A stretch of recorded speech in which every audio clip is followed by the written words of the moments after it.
What do women do that men would never think about?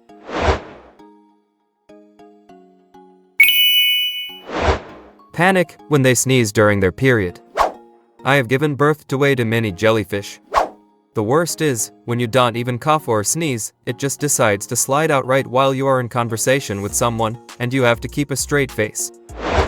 Debating the necessity of shaving my legs for specific events. Related, the number of times I have chosen to wear black tights over skin-toned ones, so I did not have to shave my legs. Feeling a little bit of dread when you have a DM from a stranger, because you know opening it is basically disappointing penis roulette. My ex-boyfriend once told me, "I shower so hot because I feel homesick for hell, thanks honey." Honestly, next time someone asks me why I shower so hot, this is what I am going to tell them. We use so much toilet paper, especially on our periods. When I moved in with my boyfriend, he made a comment on how quickly we were going through toilet paper. I have always made it a point to use as little as possible, but the look on his face, when I reminded him that I need to use it for all of my trips to the toilet, seemed like that really just never occurred to him. He is learning about living with a woman, trying to go easy on him. I am prepared for things, have it in my purse, spare phone charger, Fitbit charger, ibuprofen, naproxen, lactase pills, sewing kit, tampons, pens, sticky notes, battery pack, checkbook, stamps, chapstick. Some days it's just impressive and I am like a goddamn Mary Poppins, why all? So true, and anxiety if we don't have our purse with supplies. Inevitably someone needs a band-aid or Kleenex the one time we don't have it. A lot of things related to grooming, the extent to which many of us deal with body hair, rough skin, hair and skincare, makeup, nails, etc. Like it's a meme that women's bathrooms are a mess of random products, but I don't think many men actually think about the time and effort put into actually using those products. They just take it for granted that women's bodies are naturally smooth and soft and pretty.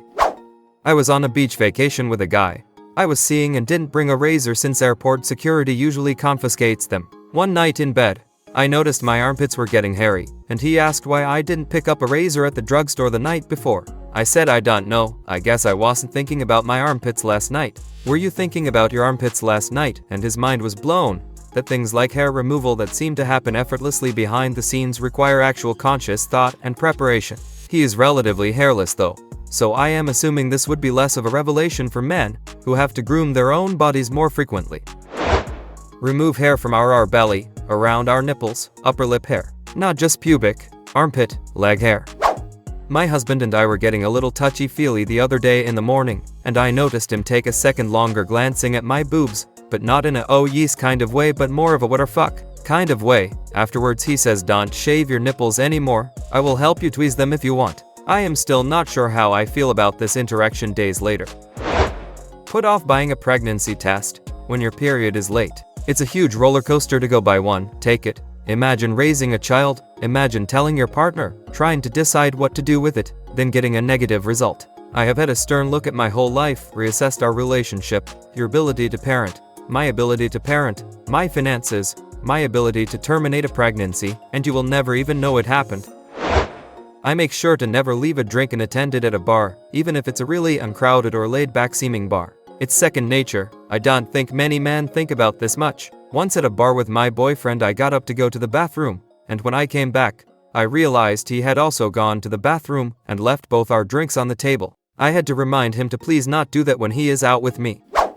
Oh yeah, I have been out with guys who gave me weird looks when I chugged my drink before going to the bathroom. They didn't understand why I wouldn't feel comfortable leaving it unattended. Also the guys who don't understand why you can't just go for a solitary stroll after dark. I got hungry in the middle of the night, but there was no food available. My ex was like, "Just walk to the corner store almost a kilometer away." He called me paranoid and childish for not wanting to take a midnight stroll by myself in a small town with inadequate lighting. But whenever I go out with you, I never witness you getting any harassment. Yes, that's because I am out with a man, not by myself, dumbass. Also, never let a random buy you a drink unless you go up to the bar with them and watch the bartender make it. There is a club in downtown Seattle that was busted for tons of shit, one being the bartenders putting roofies in girls' drinks. I ended up being a victim because I didn't follow the random up to the bar, and he returned with a vodka cran with a side of roofie. Ouch. Change the hand towel in the bathroom. I left it where it was once as an experiment. It ultimately never was noticed by my husband for weeks despite the towel going off white. Worry about being pregnant, even if you didn't have sex that month. Think about how a person you are rejecting might rape or kill you. There was a story in the news yesterday, in my area, about a woman getting stabbed by her Tinder date. The police tasered him, and getting tasered killed him. I have seen it said time and time again, men worry about their date being fat, women worry about their date trying to kill them. Have each other's backs, even if we don't know one another. I can't tell you the number of times my friends and I have rescued a poor girl in a bar or club from a creeper who just didn't understand the word no. All women know the help me eyes. Once seen, respond accordingly, usually with platonic dancing to pull her away from the creepy dude and into your larger group of people until the dude has walked away. That, and asking in any public restroom if someone has a tampon. We have all been unexpectedly caught without, and will all return the favor someday. I remember when I was 18, I ended up at a house party that I didn't want to be at, with a guy I did not want to be with. I must have walked in with that look in my eye, because the hostess was by my side in seconds, taking me on a tour of the apartment and finding out what the fuck was going on. After explaining the series of events that had led me here, she disappeared and reappeared with some other women. She was like, right, boyfriend is making talk with random guy.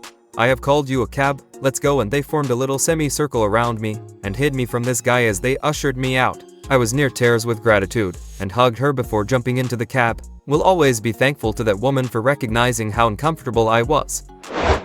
Talk openly about sex toys. I feel like vibrators etc. are so much more socially acceptable than fake vaginas and sex dolls. I have thought about this a lot and it's so twisted. I think it's because women are not supposed to have a lot of partners, so sex with a toy is more excusable. Whereas male toys mean that they can't get a woman, and thus shameful, which is also super messed up. Having to make a shower schedule, can't wash hair every day, but need to take body showers and shave. 2 days after washing hair, do I really have to wash my hair again? I don't want to have to go through all the product steps, and then blow dry and then style. Maybe I will just go one more day and hide the grease. Dry shampoo for 2 more days. Wait, when was the last time I washed my hair? That's me every single week. The whole text me when you get home thing we do with our girlfriends. None of my guy friends ever ask their guy friends to do that. That and sending screenshots of the Uber, Lyft driver to your friends when you get in the car. And my girlfriends send me screenshots or contact info of their date when it's a newer person. Actively worry about cameras planted in our public bathrooms and hotel rooms.